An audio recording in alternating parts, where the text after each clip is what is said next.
ati numvise imirindi yawe ave numvise imirindi yawe muri iyi ngobyi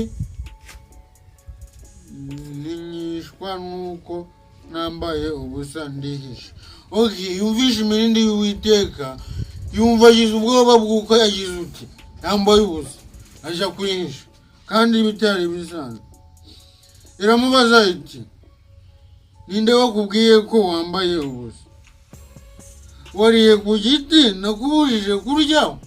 N'agahinda kenshi nawe ukubyumva nk'umubyeyi, umwana wawe wumvishe ajanye ubwenge bw'umuntu w'imyaka 60 wabyibazaho cane. Uwo mugabo arayisubiza ati umugore wampaye ngo tubane